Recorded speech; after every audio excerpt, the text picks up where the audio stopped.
Assalamualaikum warahmatullahi wabarakatuh. Anak-anakku sekalian, berjumpa kembali di kajian Al-Quran Hadis bab 7, membudayakan musyawarah.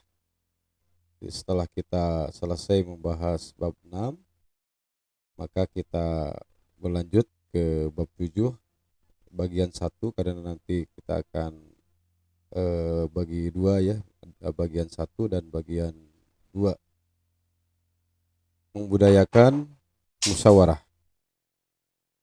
Peta kompetensinya: membaca, menulis, menghafal, kemudian menerjemahkan, memahami kandungan, menganalisis, mengevaluasi dan kontekstualisasi, mengamalkan pesan ayat yang ada dalam Quran Surat Ali Imran ayat 159, Quran Surat Asy-Syura ayat 38, dan hadis riwayat Muslim dari Malik Al-Asja'i, dan hadis riwayat Bukhari tentang amanah.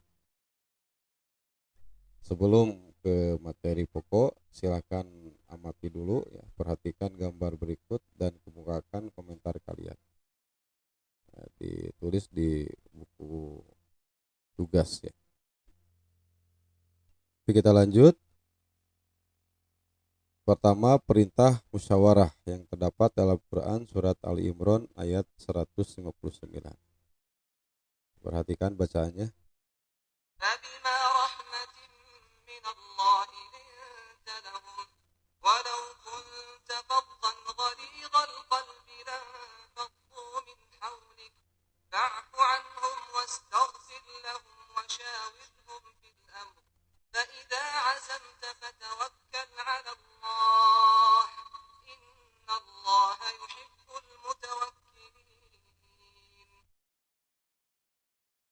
Terjemahnya, maka berkat rahmat Allah engkau, yaitu Nabi Muhammad, berlaku lemah lembut terhadap mereka. Seandainya engkau bersifat keras dan berhati kasar, tentulah mereka akan menjauh dari sekitarmu. Oleh karena itu, maafkanlah mereka, mohonkanlah ampunan untuk mereka, dan bermusyawarahlah dengan mereka dalam segala urusan. Kemudian apabila engkau telah membulatkan tekad, bertawakallah kepada Allah. Sesungguhnya Allah mencintai orang-orang yang bertawakal.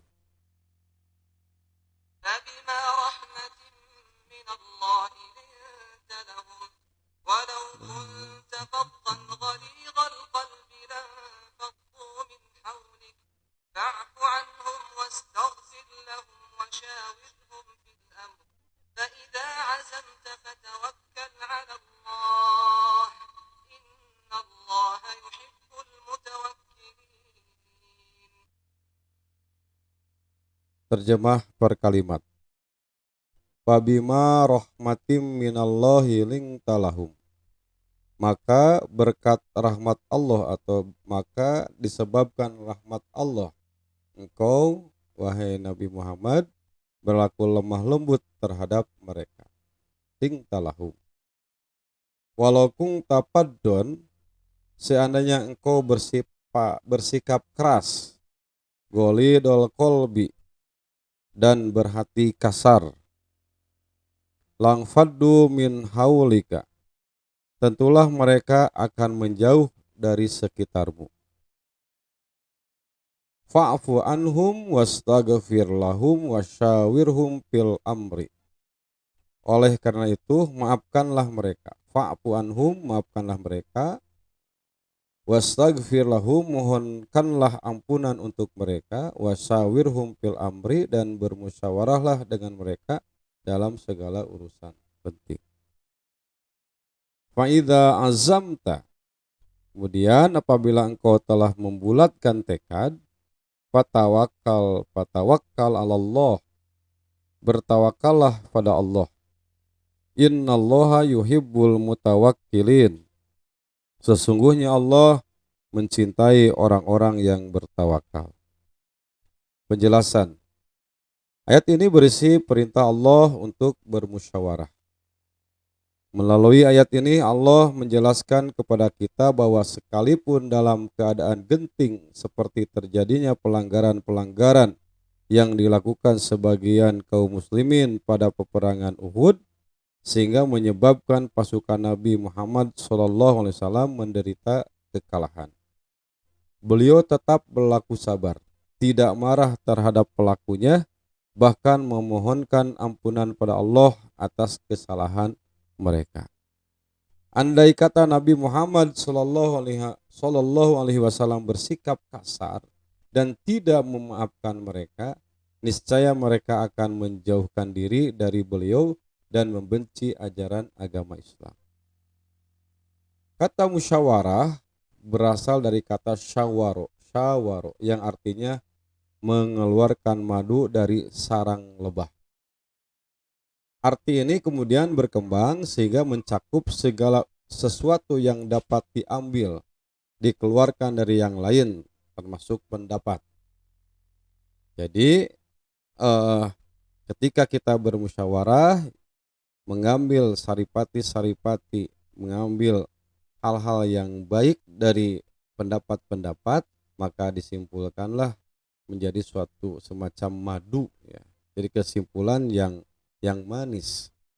Di kata musyawarah pada dasarnya hanya dipakai untuk hal-hal yang baik, sejalan dengan arti dasar kata tersebut. Jadi yang manis seperti madu. Seorang pemimpin dalam bermusyawarah ia harus mempunyai setidaknya 3 sikap. Pertama, berlaku lemah lembut, tidak berhati keras dan tidak kasar. Kedua, memberi maaf dan membuka lembaran baru dalam bahasa ayat di atas, fa'fu anhum. Afa secara harfiah berarti menghapus, memaafkan. Ini penting bagi seorang pemimpin, jadi dia bukan pendendam, ya, tapi harus memang pandai memaafkan. Ketiga yang harus mengiringi musyawarah adalah permohonan ampunan kepada Allah Subhanahu wa taala.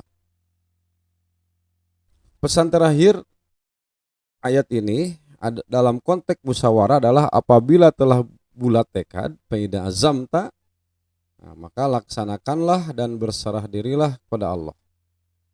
Fatawakkal Allah. Sesungguhnya Allah menyukai orang-orang yang berserah diri kepadanya. Innallaha yuhibbul mutawakkilin. Selanjutnya kita pelajari anjuran bermusyawarah, ya, dalam Quran surat Asy-Syura ayat 38. Dengarkan bacaannya. والذين استجابوا لربهم وأقاموا الصلاة وأمرهم شورى بينهم ومما رزقناهم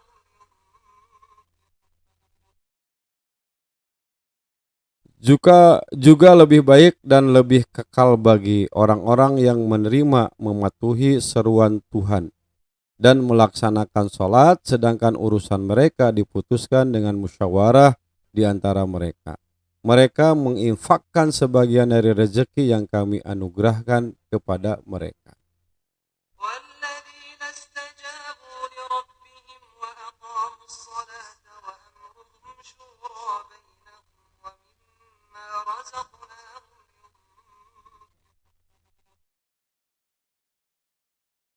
Terjemah per kalimat. Walladzina istajabu lirabbihim. Orang-orang yang menerima mematuhi seruan Tuhan mereka. Wa aqamus sholata, dan melaksanakan salat. Wa amruhum syura bainahum, sedangkan urusan mereka diputuskan dengan musyawarah di antara mereka. Wa mimma razaqnahum yunfikun, mereka menginfakkan sebagian dari rezeki yang kami anugerahkan kepada mereka. Penjelasan ringkas. Nah, untuk memahami ayat ini, kita lihat ayat sebelumnya. Di ayat 36 dan ayat 38. Jadi saya pikir cukup, ya, untuk memahami ayat Asy-Syu'ara ayat 38 dengan membaca surat Asy-Syu'ara yang ke-36 atau ayat 36 dan 37-nya. Begini. apapun kenikmatan yang diberikan kepadamu, maka itu adalah kesenangan hidup di dunia. Sedangkan apa kenikmatan yang ada di sisi Allah lebih baik dan lebih kekal bagi orang-orang yang beriman dan hanya kepada Tuhan mereka bertawakal. Catatannya lah menerangkan mengenai sifat, ya, salah satu sifat orang-orang yang beriman dan mereka yang bertawakal kepada Allah Subhanahu wa taala.